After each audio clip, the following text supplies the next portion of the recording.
we have just concluded Power Your Real Estate Lead Generation with Canva, which was a 4-week series after we had already conducted how to leverage Instagram Reels and Canva after we had done Canva for Real Estate at the Realtor Conference and Expo. Baby, it's been on and popping. It's been the world of Canva. But now the question is, do you have your business plan for 2023? And Anita and I, we have our 4-part series hit the ground running in 2023. And we want to know, are we going to see you in class? But, Anita, what have you been reading? All right. So throughout this entire live series, we've been talking about realtors.com, their housing forecast for 2023. And today we're going to zoom in on the housing perspectives from a seller's view. And so what this forecast is saying that there are going to be fewer buyers that are going to be in the market shopping for homes in 2023. And so what does that mean for sellers? So that means that there's going to be more competition, that there's probably going to be longer sales timelines. There's going to be more negotiations that are going to be happening. Your sellers may, depending on what area that you all are in, they may have to be willing to do some buyer friendly concessions. And at the end of the day, the ideal is that you want to, with your sellers, create win win scenarios for both the seller and the buyer to get these homes sold in 2023. Marky, what are your thoughts on that? So I love the new terminology, buyer friendly concessions. I think that is a quotable term, right? Everything you said, I believe, is correct. And here's a marketing piece that we were doing basically 9 months ago. And it was the fact that a seller could sell their property for the most amount of money in the least amount of time in any condition. Today, that is not the case. We have to start thinking about the fact that buying their home is going to cost more money. There are fewer buyers, so some of us have pivoted from a Uber seller's market back to a buyer's market. And let me say this, when we're looking at these numbers, it's a lot of communities still are seller's market based on the amount of inventory and probably panic and fear based on the media. And so the seller cannot just dump a piece of real estate today. They're going to have to make that property look better, feel better, right? In today's market, due to the increased competition as the result of fewer buyers. And so you can't just bring anything to the market and sell it and then sell it for a premium, right? Which was totally unrealistic, but it did happen for almost 2 years. So I believe that our sellers have been operating in an unrealistic market. And here's the thing, we were going after sellers rough. I mean, for the last 2 years, trying to create inventory. Sellers were very arrogant over the last 2 years. How long does a person believe that that prime opportunity is still going to exist and people get the opportunity to drag their feet, right? So as a result of whatever it might have been that occurred, now they're going to have to make changes to their thought process because the market is not the same. Hmm? Somebody said just like we used to. Right. Like we just like we used to. Take in professional photos, but here's what's going to separate the agents. So, according to Lauren, we're going to shed, right, our current membership of about $300,000. Now, at $300,000, 300,000 members. There's not a member that cares, right? Everybody's like, okay, 300,000 less. That's a great feeling. But now the agent that's in the market, due to the change in the market, will have to do a better job of servicing the seller. So these raggedy photos they've been taken, and some of you all know that I've had an issue over the past 2 years with agents who invest more in their personal photos than they do in property photos. I, it, I don't even know how they got away with it. So they taking iPhone photos of the listing, but they're consistently having professional photos done of them. Not acceptable. The agent technically is not the product, the property is. And because of our fiduciary responsibilities, we're always acting on behalf of the client, whether that's the buyer or the seller. And so some of the things that we were doing was not providing undivided loyalty, which is a fiduciary responsibility according to the license laws, I would say in every state. Just wanted to throw that out there. Yeah, and I think that it's important that real estate agents in particular, you got to be willing to have those upfront conversations, set expectations for the sellers so that when the buyers come back and they want to negotiate, the seller not looking like, what they talking about? But if you have those conversations up front, hey, this is what the market, this is what's happening in the market right now. I just want to make you aware that this may happen, right? And then it's not a surprise in the event that it does happen. So this was a very important comment from a Facebook user. Buyers won't overlook things that they did 6 months ago. They are not overlooking it, especially when we look at the percentage of buyers from 2022 who are currently underwater and they just purchased this year, right? There is still a housing shortage in most areas, and it's estimated there will continue to be a housing shortage because of the reduction of sellers in the marketplace. And so shortage is not getting ready to be rectified, even though there are fewer buyers, because there's just overall a lack of inventory. And sometimes in areas, a lack of inventory that the buyers can afford in that market, which brings up an interesting conversation I had.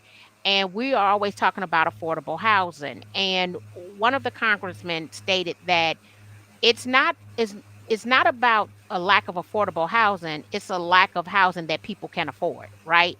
And so if we were to look at the cost right now, we actually need to increase the earnings of people so that they can be able to afford it, because technically even in neighborhoods historically with lower price points, people can't afford those 250, $250,000 houses, which by all means could technically be affordable housing, just that the people in that area can't afford it. Right. Yeah, which is a totally a different way to look at it. Yeah. Yeah. I love it. All right. And then the last thing I wanted to kind of zoom in on, once again, if we go back to NAR's profile of home buyers and sellers, is, we're thinking about coming up with content to create for our live videos, for our marketing campaigns, for our social media posts.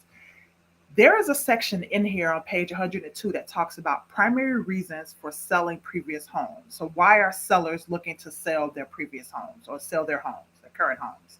And they go through, there's probably about 10 of them here, but 21% of sellers want to move closer to family or friends. So, that could be a marketing campaign that you start. 11% want to move due to retirement. Another 11% thinks that the neighborhood has become less desirable.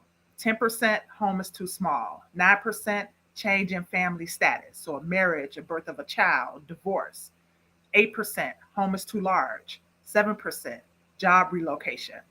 5% upkeep of the home is too difficult due to health or financial limitations. So this gives you some ideas of what content to start creating and posting for potential sellers who are looking to sell their homes for these various reasons. Marky, what are your thoughts on that?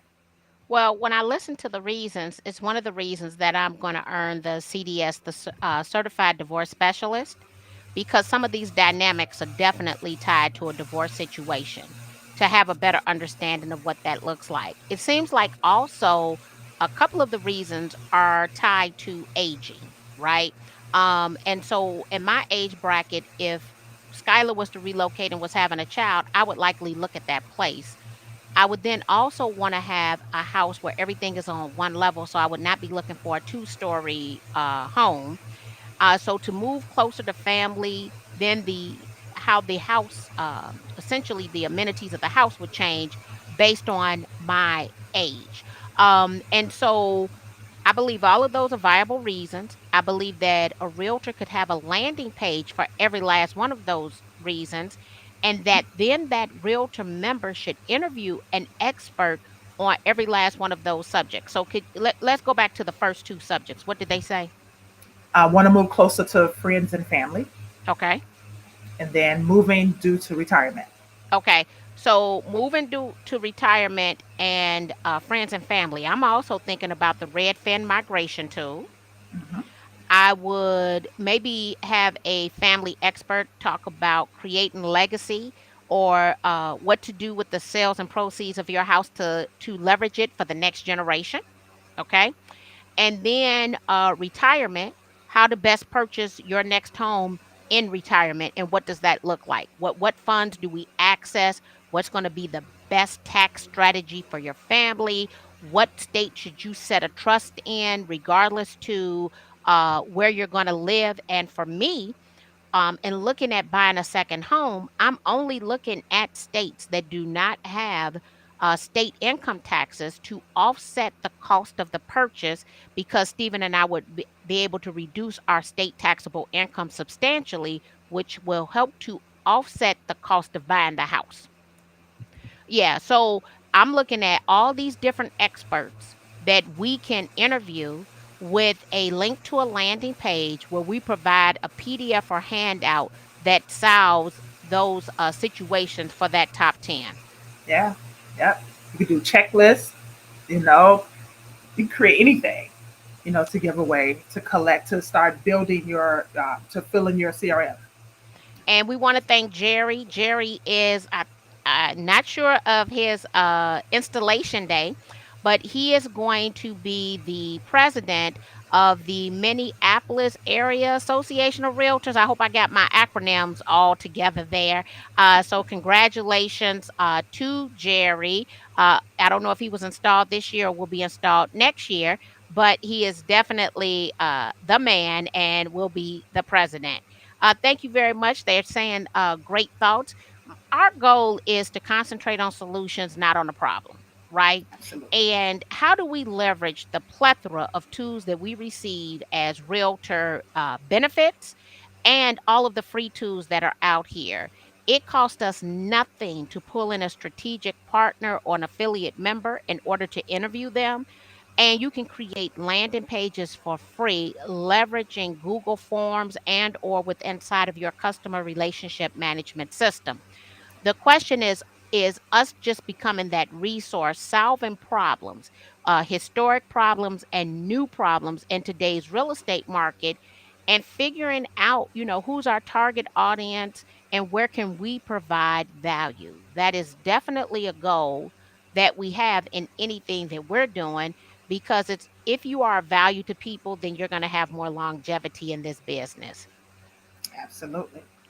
And he got me straight. It is correct. And congratulations, January the 19th is his installation date. Awesome. Well, I think that's it. I guess, the last thing that they talk about in this forecast, which we didn't cover, maybe we did a little bit, is it talks about what would the market be like for renters. And so they're talking about the possibility that home prices or rents are going to go up. And so we had talked about yesterday kind of having in your back pocket a strategy for realtors, just extra dollars you can earn working with realtors, helping them find properties. But then it also goes in to talk about the rent versus buy calculator. So if you have a client who's interested in renting, maybe having them go through that calculator to see if it makes sense to rent or to actually buy, right? So now you're giving them options, you're giving them knowledge, you're showing your expertise in this market. And so there are going to be opportunities that are out there. Would you have to work a little harder? Probably so, right? But there are definitely going to be some opportunities if you're choosing to stay in real estate Well, next year. rentals definitely take less time, but here's one thing that I want to say. Do I believe that rental prices are going to go up? Most definitely they're going to go up. If I was just to look at the county that I live in, there's been a lot of public complaints about the fact that our taxes have gone up. Here in the county I live in, which is Cook County, we pay our taxes 1 year in arrears. So when there is a tax increase, whatever the current tax bill is for us, we're likely going to have to triple that amount in what we are contributing to our escrow account because we have to make up for the arrearage and put enough in escrow to account for the future bill. So the example that I used in a webinar earlier, let's say that my local taxes are $1,200 per year. I would have been setting aside $100 per month. Well, because my taxes are paid in arrears, I need to get caught up. And then I need to make sure that I'm putting enough in the account for when the next tax bill comes due, which then means what was $100 a month could easily be $300 per month to get caught up and to have enough for the future. In a lot of marketplaces, especially if you're currently getting ready to do rent negotiations, then if you're on a current lease, yeah, I can't come in and just raise your price because the taxes went up. But anybody who has a lease that's due to expire, right, we can definitely have a new discussion around the increase in your rents. Skylar moved out in April of 2021. When he went back to negotiate his 18-month lease, they wanted $500 more money, and that was before the tax bill came out. Wow. 500 more dollars in 18 months. Because when he initially moved out, it was in the midst of the pandemic, and people weren't necessarily trying to weren't trying to rent because they were trying to buy. Well, now people who had settled in on the fact that the interest rates had gone up and they weren't going to move, they're looking for more tenants. $500 more in 18 months on what started off as a $1,600 rent. So if you do that that was 30% increase, just to kind of give you a number. So definitely we're going to see a increase. There's going to be an increase. So, guys, if you want to plan for a successful 2023, we want you to join us and hit the ground running. We're going to come together for 4 sessions where it is done with you business planning, and you will walk away with a clear, comprehensive business plan and marketing plan. You can click that link and join us, and we will provide the video recording. You will have access to that for 30 days. 30 days starting at the last training. You will have access to that. So we would love to see you and hit the ground running. And for Absolutely. yep, and Let for me uh, let those me break down the workshops really quick. okay. So for the first workshop, which is tomorrow night at 6:15, we're going to be talking about defining your why, your who, and your what. You're going to draft your value proposition, and that messaging is going to be messaging that you use in your marketing material moving forward. In workshop number 2, which is going to be Thursday, we're going to be talking about developing and tweaking your current brand. So if you don't have a brand, then you're developing a brand. If you do have a brand, I'm going to be sharing some things with you from a branding perspective. So we're going to be talking about your messaging. We're going to be talking about your identity. And we're going to be talking about your delivery. And so you may want to tweak a couple things. And we're all using Canva for all of this. And you're going to be able to use the free version. And then there's some extra perks if you do have the premium version. For workshop number 3, which is going to be next Wednesday night, you're going to work on your goals for the next 12 months. So for 2023, you're going to set out your goals, and we got various areas where you're going to define what those goals are. And then we're going to look to reverse engineer to figure out what you need to be doing to make sure that at the end of the 12 months that those goals are actually going to be achieved. And then we're going to, on Wednesday, have someone from Wise Agent come in, and they're going to talk about how do you set up Wise Agent for success. And then the last workshop, which is going to be next Thursday, we're going to be talking about your social media strategy using Marki's 8x8 strategy. We're going to talk about your video reels strategy. And then we're going to throw in some offline marketing strategies as well. And so at the end of the day, as Marki said, when this workshop is over, you're going to have your 2023 business plan. So you can step into 2023. Independent of what the market does, you're going to have a plan in place that you're going to be able to adjust for whatever happens, however the market sways or shifts. I love it. And now is the time to double down. So the things that people aren't doing as much of that I was already doing, I'm doing more of. A lot of people have left the podcasting space. Guess what? That means I need to do a better podcast next year. And so now is not the time to run. It's the time to double down with strategies that work. hone in on your strengths. And we're working also with the magic and the law of attraction. We believe in that universal law. So we speaking into existence. But a business plan or a vision board without works is dead. So we got to put this work in. Absolutely. Yeah. Every real estate professional needs a business plan in 2023, period. We'll see you guys. And for those who we don't see, Merry Christmas, Happy Holidays, and we want you to keep on selling. See you in class or in 2023. Awesome. Bye bye.